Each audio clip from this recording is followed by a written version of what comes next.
Hi, everyone. Welcome to Applied Investments.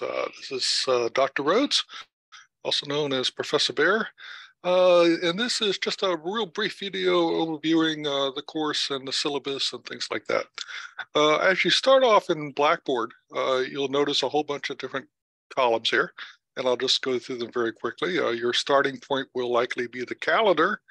And as you see on the calendar, there are some due dates for assignments that are listed.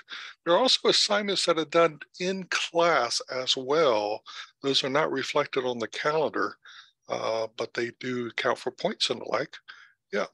Of course, there'll be an announcement section. Anytime I do an announcement, I'll try to always remember to click that button that sends you an email out about the announcement as well. But it's a good idea to just double check back here for announcements on occasion. And then we have the syllabus. And let me just kind of go through a little bit of the syllabus with you. Obviously, I have high expectations for what you're going to accomplish in this class. Why take applied investments? Well, you're going to become a better investor. You're going to achieve financial freedom earlier in life. There's no question about that in my mind. I kind of look at myself as your partner in the learning process. I'm not so much a lecturer, so to speak. I'm getting away from that. Have been for years. And in this semester, I'm going to take it to a different level. Obviously, we have couple sections here, a 9:10 a.m. and a 10:20 section. I am in my office Mondays, Wednesdays, and Fridays, typically from 11:20 to 12:15, and also from 1:40 to 3:30. And usually not on campus much on Tuesdays and Thursdays. I might be, but have other things that I do, including getting ready for classes and the like. But I am at the end of the third floor on the finance department wing. The last office on the right is the Bear Cave. Visit me at any time. And if you can't fit in those office hours, just email me and suggest a couple of times, dates and times, and we'll work something out. We can also do Zoom meetings, and I'm okay to do those in the evenings and even on weekends as well. All right, so I'm going to skip down all the learning objectives here, although they're very important. I know because you want to talk about grading. Well, there are 3 exams in this class. They're cumulative because this current class kind of builds on itself. The first exam is worth 120 points, the second exam 120, and then the final exam is worth 216 points. So that's 456 points, 45.6% of your grade. That is less than half. There are chapter readings, and you gained points from doing these readings in a learning platform excuse me, called Perusall, free platform. Basically, you gain points by doing active reading and also watching all the videos that I posted. And you do annotations or comments on the readings, 4 of those per reading. And if you do 3 to 4 sentences in the comments, and your comment also relates to the word that you have highlighted to do the comment on. You should only highlight one word, not a whole paragraph, because that helps other people be able to highlight things. But when you do that, and you also upvote other people's comments, it's very easy to score the maximum points, which is 8 points, 0.8% of your grade for each of those readings and assignments. So most of these assignments are due on Sunday evening. There's usually 2 assignments due on Sunday evening. Over the years, I've learned that most students would prefer to have the assignments due one at a particular time of the week or the end of the weekend, as opposed to stretching out the assignments over the course of the week. All right. There are in-class quizzes and in-class exercises, and I estimate that we'll have 33 of those. If we don't have that many, or we have a little bit more, then the number of points on the final exam would change. Then there's some really easy stuff to get your points for. One is a student questionnaire. It's a survey, essentially. It's on Blackboard in the first week. I'll show you it real briefly. And then the 4 trials at WKU, we're going to do that on the first Friday of the first week.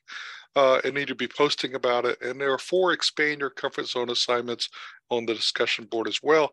And you can go look at those on your own. Think about what activity you want to do. Go ahead and work on the activity. It needs to be something that you do this semester. as well. And at some point, you're going to self-assess your own class participation. The total points is 1,000, so it's pretty easy to figure out what your score would be. An A is 900 points or more, and then it goes down. A D is 550 to 699 points, and hopefully we don't have any D's or F's. I think it's quite possible in this course for just about everybody. If you look at this, just about everybody to get an A or a B in this course. But what's going to be really important, because of all these in-class quizzes and the in-class exercises, attendance is really important in this class.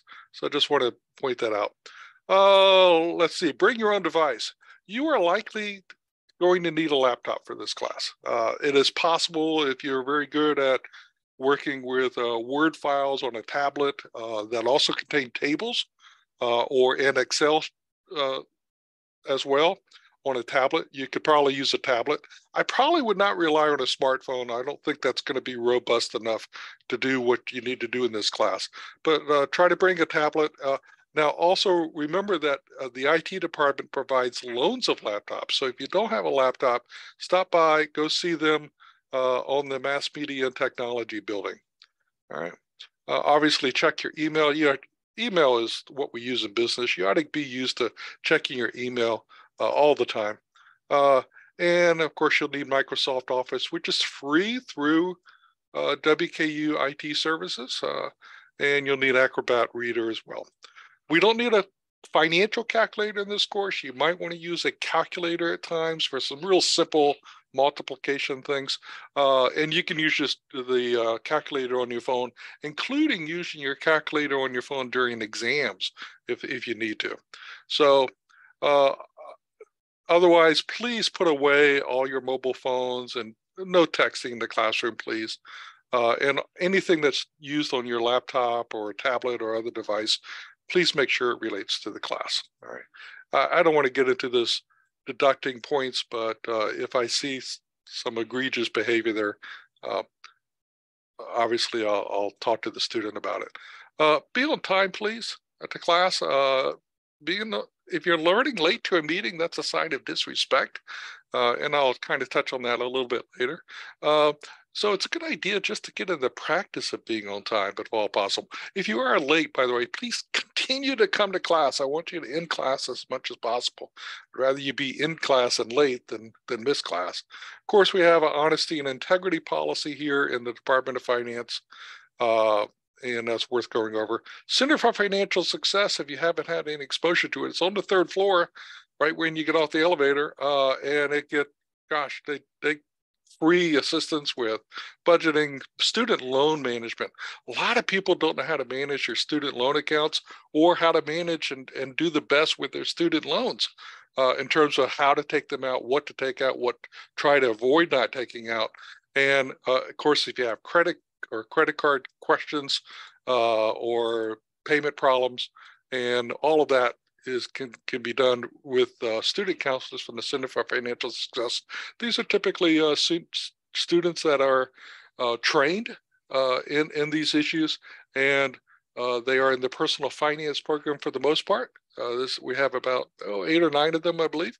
And they're also supervised by a couple of faculty members, including Professor Zachary Jones, Professor Andrew Head. Of course, here's information about the Writing Center, the Learning Center, ADA accommodations, Title IX, discrimination, harassment, COVID-19, the Counseling Center. Just a little note on there.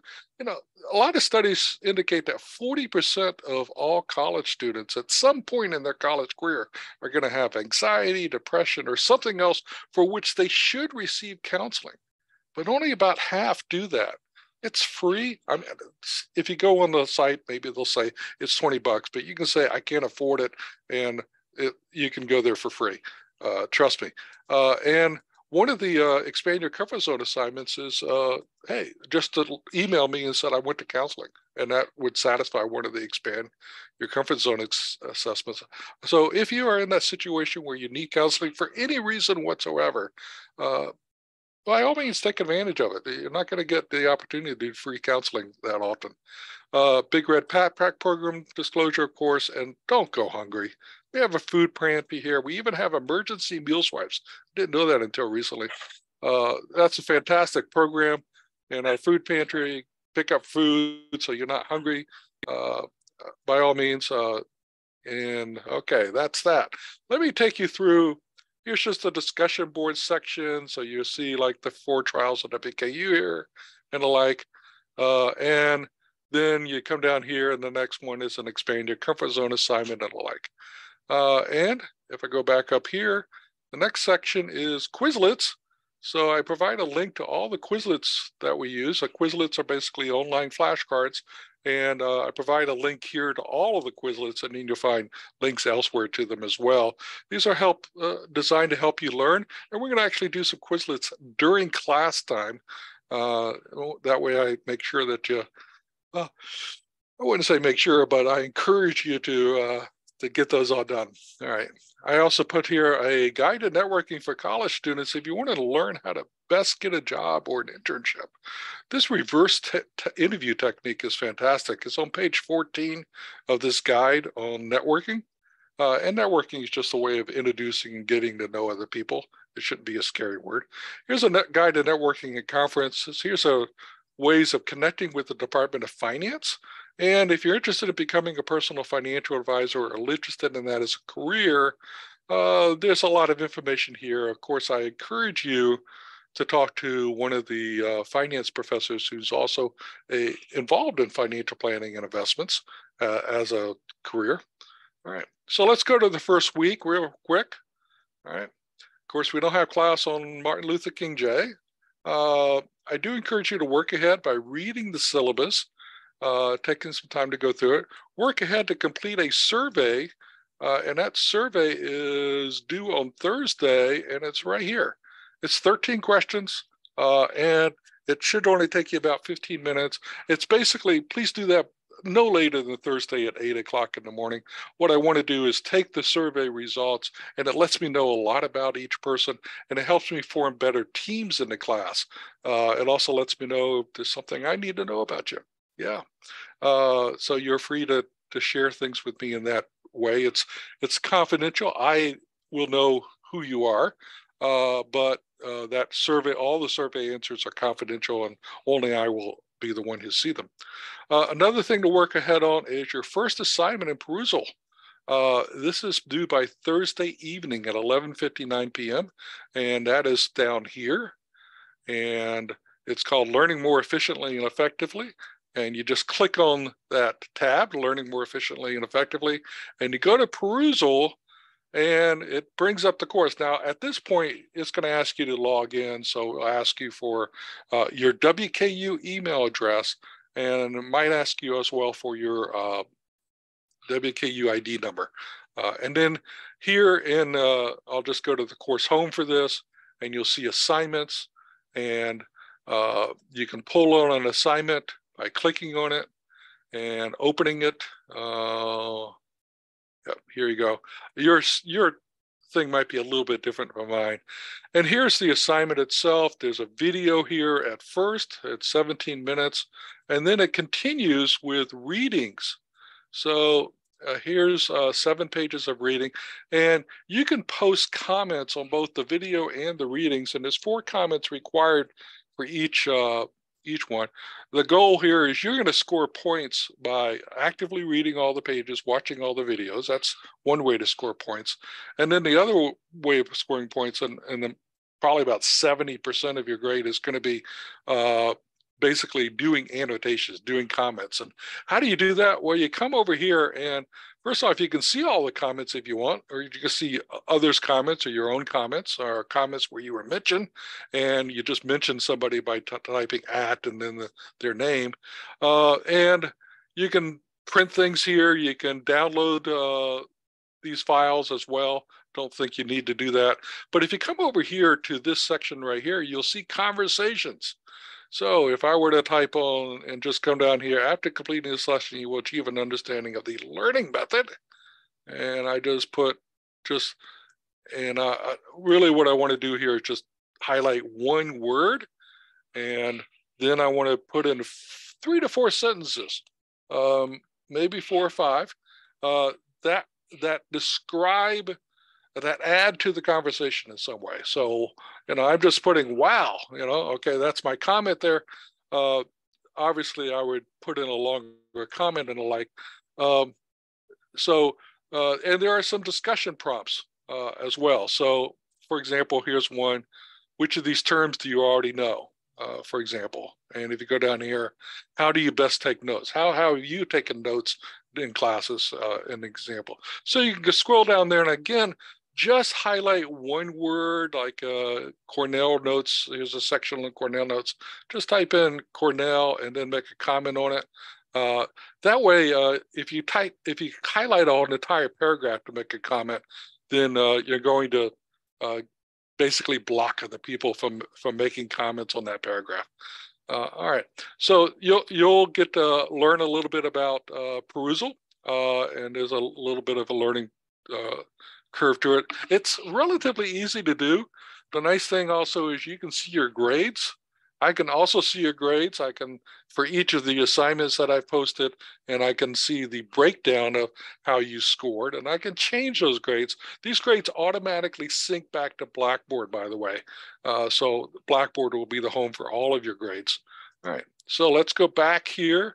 The first class session is all about the class, and I'm going through things again with you here. It's kind of nice to kind of go over things more than once. We'll discuss class participation metrics. We have these assignments due on Thursday, and then we have the 4 trials. I'm not really going to tell you a lot about the 4 trials. If you haven't done it before, it's going to be a surprise. So let's go to week 2 real quick and kind of see what a typical layout will be. First off, there's 2 assignments, 2 chapters that are assigned to be reading. I try to give you an idea of how long it's going to be to take this chapter, maybe about an hour to complete. This one maybe 1.5 to 2 hours. That's my own estimate. Make sure you have enough time before midnight to do both of these and get your annotations in, do all the readings, watch all the videos and the like. And by all means, try to work ahead a little bit. Reduce the amount of stress you have. Don't wait until the last day to do something. Try to work ahead. And I've got assignments posted hopefully throughout the semester, 2 to 3 weeks ahead. And then this describes all the activities we're going to do in class. I'm always going to ask a question. What did you learn from the last class? And look for volunteers for that. Here we're going to do a Quizlet review. So you're actually going to review 3 Quizlets in class. And then we're going to begin. This one is a team project, and the team project is set forth here. It's an in-class exercise on budgeting, and everyone fills out the form on that. And here are the Wednesday, January 25th class activities. Again, I described about how much it's going to take for each activity. And here is a quiz on Wednesday of the second week on learning how to learn chapter 1 and chapter 2. So as you can see here, we're doing the Quizlet again on Wednesday on covering all of these 3 things. So hopefully, and then we'll do the quiz right after it. So hopefully, by doing the Quizlets, you can score 100% on these quizzes. That's my goal here, and hopefully your goal. And then we have some activities on January 25th. Oh, look at that, Phantom of the Opera. Every time before class, I try to play some music before class. And it's a great idea to get to class ahead of time and listen to some great pre-1990 rock and roll. And then when, of course, it goes through Friday, and then it's just a reminder that assignments are due the next week. So we have all that set up for the first 5 weeks at this point. I'm trying to add more weeks to it. We have our spring break in there. And then we have the final exams, and I just posted the final exam schedule there for now and the like. All right, a little bit about the exams. If I just come to this information about me here, I haven't filled that out. I need to do that. So again, your starting point will be the calendar. So I'm going to stop there, allow you to read the syllabus and do all those things. Look forward to seeing you in class. And if you have any questions in the meantime, please email me, ron.rhodes@wku.edu. Thank you.